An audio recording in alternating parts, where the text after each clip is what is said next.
So when you see the modes of operation, so we'll have with square wave operation first we'll see. So first we need to generate plus VDC. So how we can generate? We will turn on the Q1 switch. So this is switch. So it will be connected to plus VDC, and the point A is at VDC, and this will be across V and A points. So the current flows through like this, and it going to a reverse path. When you turn on Q1 and Q4, we're able to get plus VDC point. So next we need to get a 0 point. So how we'll get it? So what we need to do is we turn off this switch and we allow us to follow through a anti-parallel diode, because the current will not be changed because of the inductor. Okay. What we're doing is basically we're shorting the points A and B. That means we're able to get 0 voltage. Then we need to get plus VDC point. So plus VDC can be done by turning on Q1 and Q2. So we are turning on this Q3 and Q2. So we are able to get minus VDC point. So we got the minus VDC, and this duration, how much duration you want to be at minus VDC will be turned on that period. So again we need to get 0 voltage. So that will be done again with the 0 states. So these are the 4 possible modes of operation in the full bridge converter. We're able to get the square wave operation. Okay. So now how to achieve the output voltage nearer to sinusoidal? So we have a square wave here. So we need to get a sinusoidal wave from this square wave. So one of the technique that we can do is, so instead of having complete voltage, we convert into some partial points by equal turn on switches. We are turning on some period and turn off at some period.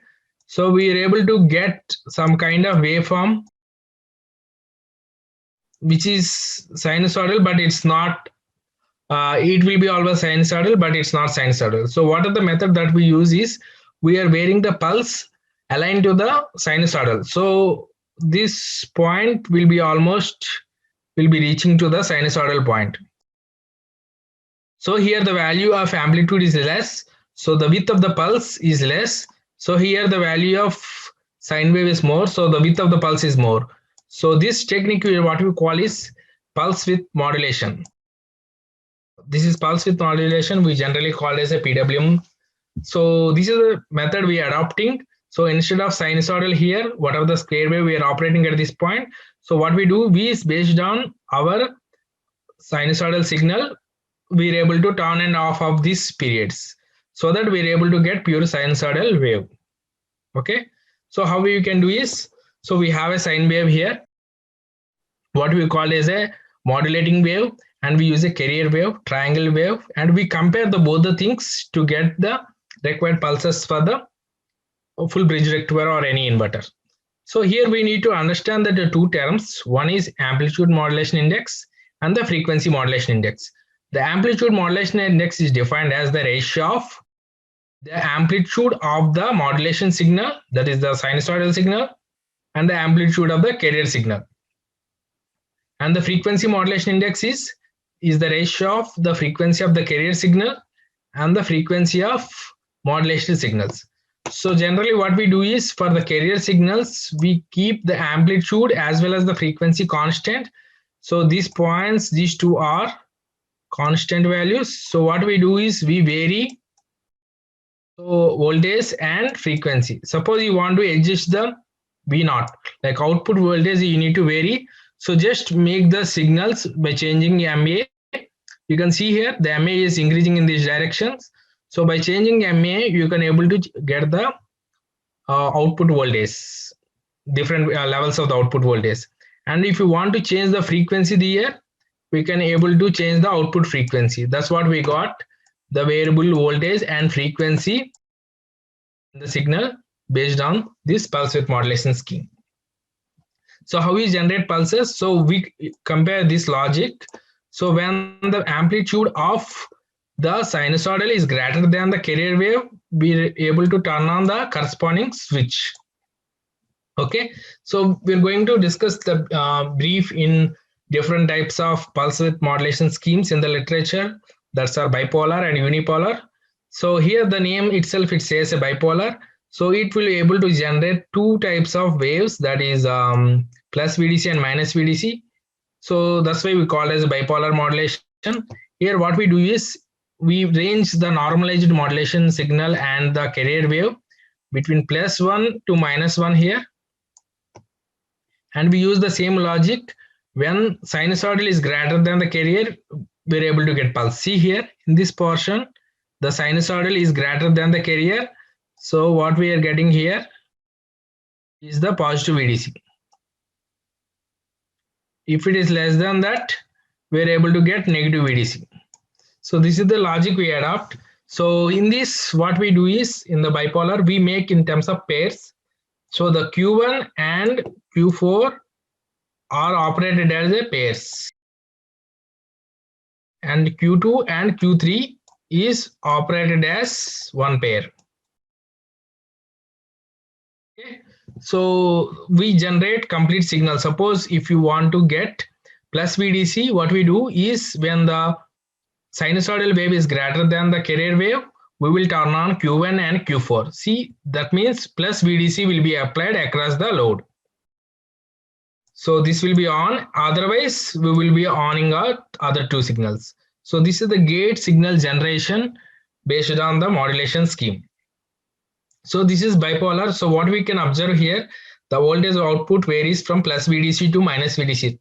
That means the total flux voltage swing is plus 2 VDC. Okay. And there are signals where we go with a unipolar. So what we do in this case, this portion is unutilized, and in this case, this portion is unutilized.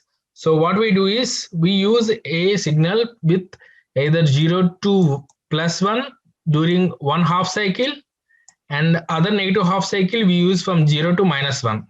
So that when the sinusoidal wave is greater than the carrier wave, we're able to get plus VDC at this point.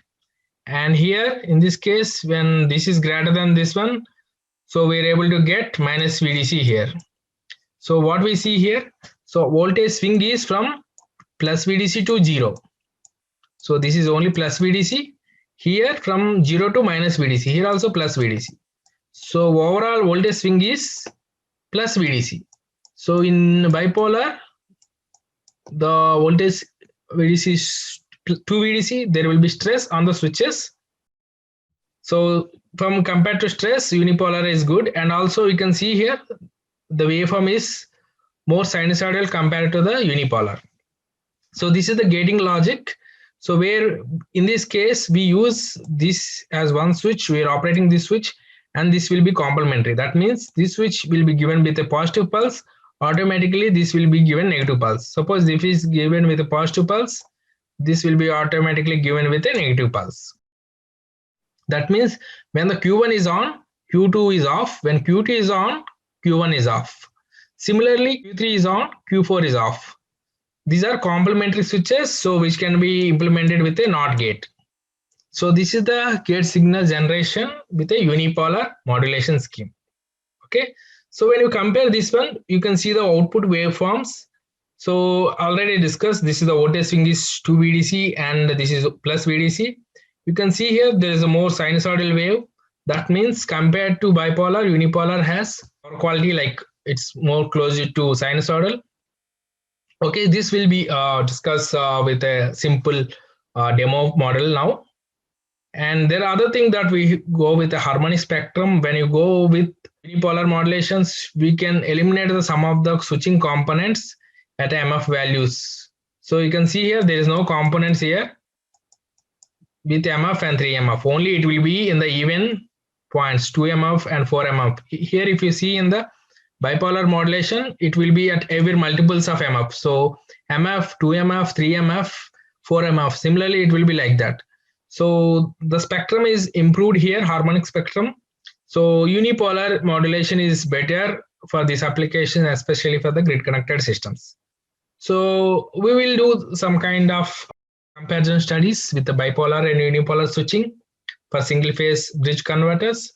So we have applications that for some kind of rural electrifications, we have solar, and we have a single phase grid. So we have a DC source here, we have AC source. So we use a full bridge converter which converts DC to AC.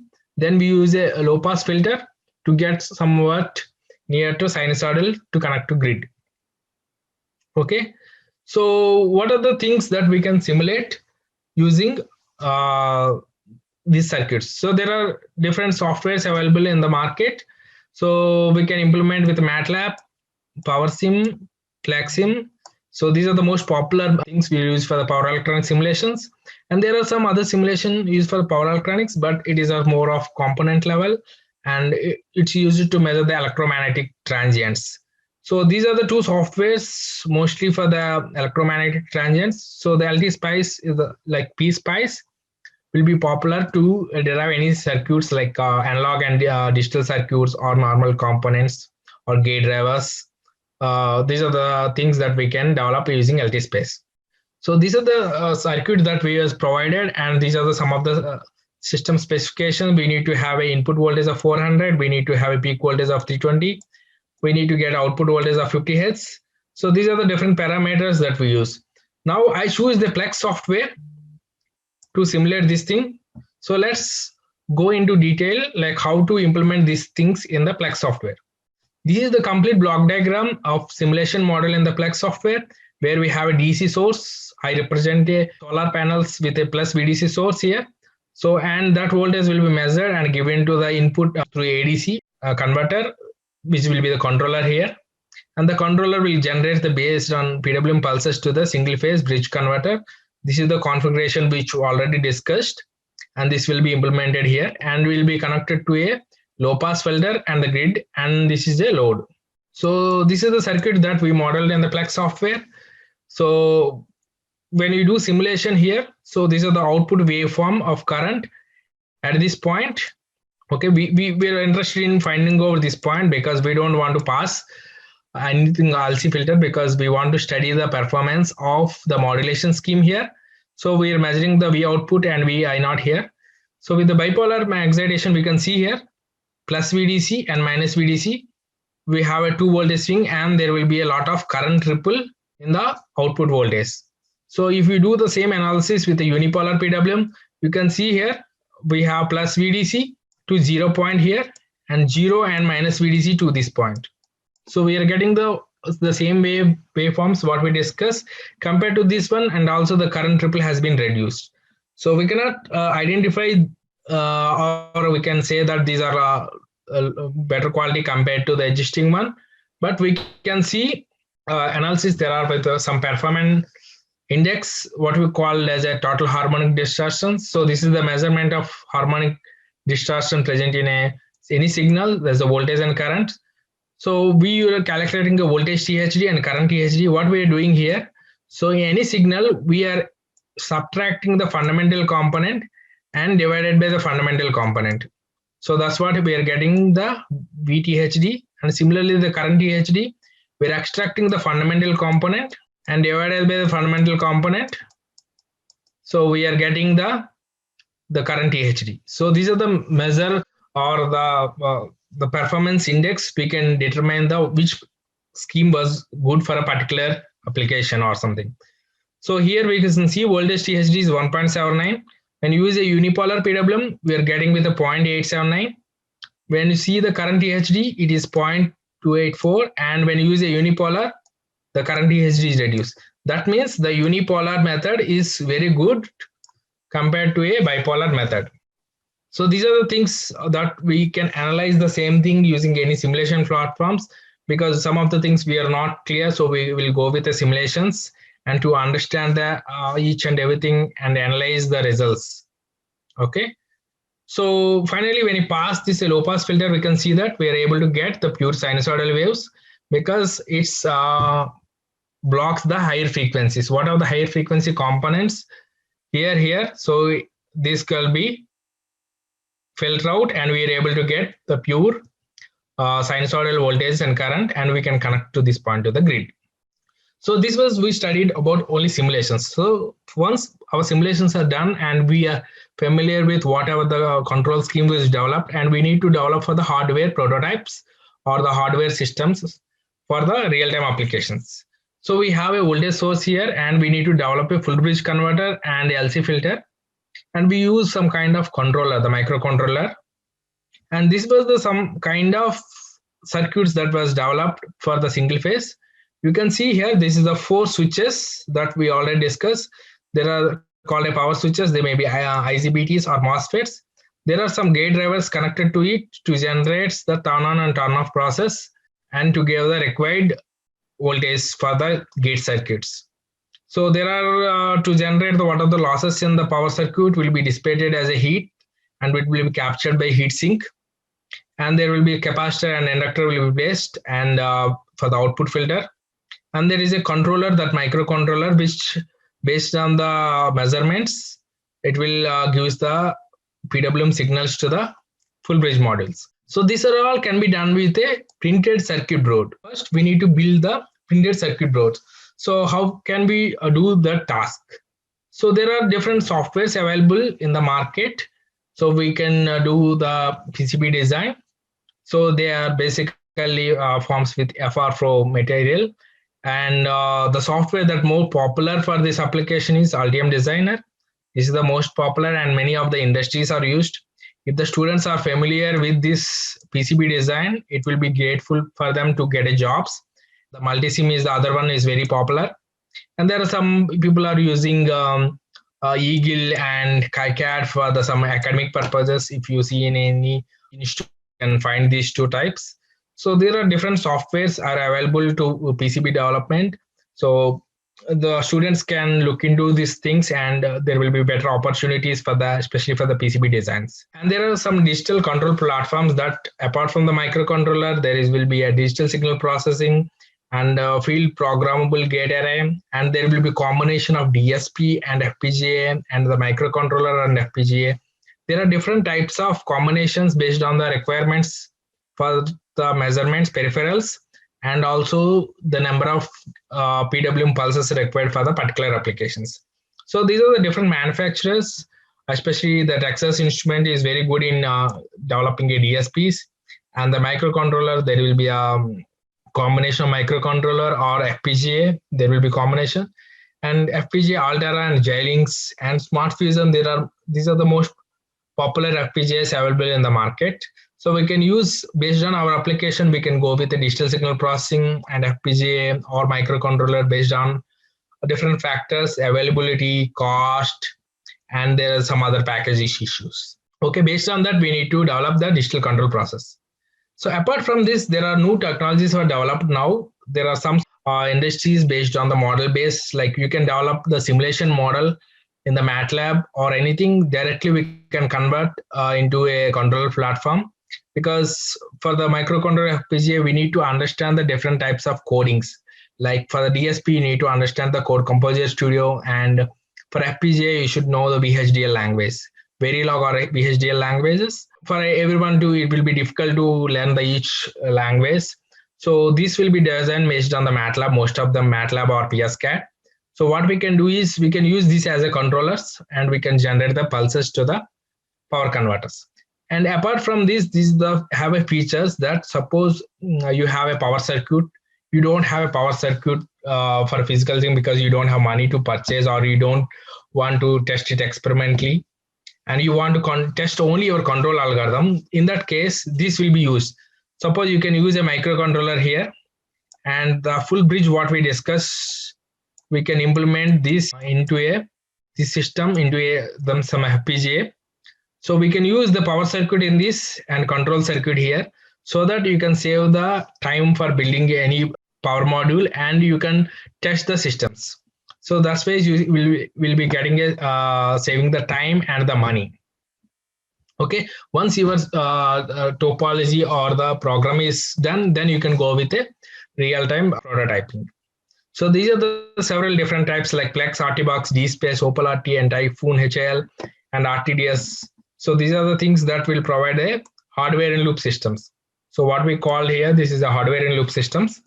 So these are the things are now mostly popular, and people are using these things. So once you know these are the different types of things, this course is basically for to study the advanced power electronics and electric motor drive course. So people should have to knowledge of this course. Otherwise, it's very difficult to understand the advanced level of power electronics and electric motor drives. So once you get the skill set of simulation of power converters and DC to AC converters, which you use to control the motors. So there are different kinds of applications these converters are using. It will be good for the any engineers. And also, if you know how to design these converters, it will be added advantage. There are scarcity of the people who really have knowledge of developing power electronics converters. And with this course, like you can know, interrupt and analyze the results. So I already discussed in a simple demo. So I took the bipolar and unipolar modulation schemes where I can interpret the unipolar is better than that. So you will get that kind of skill. So based on the learning this course, and there will be career path. I think this is the most important thing. Then everybody were very interesting. What are the job opportunities if I have knowledge of DC to AC power converters? So this is very useful and will be used for your higher education. Suppose you want to go for a master's or PhD, or if you go on to academic jobs, I think the most of the research will be focusing on DC to AC converters. So this is the basic thing that you need to learn. And if you go for industrial jobs, there are a wide range of things like each of the components I discussed. Suppose first, if you know the PCB design, you will be hired with a PCB design to layout, and there will be power electronics converter. And if you're very good in hardware design, there will be like power converter design engineer. And suppose if you are very good in writing the code and developing the control algorithm or modulation schemes for the power converter, you can be hired as a control engineer for power converters. And if you are very good in simulation, MATLAB, Plex, AltiSpice, and PSIM, then you will be hired as a simulation engineer for power electronics converters. So these are the different jobs are available for this one. And most of the companies, like very good companies like Hitachi, ABB, and Mahindra Electric for the electric vehicles, Alstom for the metro trains, Miata servo drives, and BHL they're doing for the electric locomotives. Huawei and Enphase they're more on solar inverters. So I listed a few of them. There are lot more companies, so they require the people who are in this area who can have a skill set of simulating the power electronics converters, developing the controls, and hardware design of the power converters. So these are the three basic areas the people are looking for. There is a lot of scarcity for that. If you fit in that position, you will definitely have come up with a very good job. Okay, these are some of the references I adopted, and thank you for all your patience, and thank you for giving this opportunity.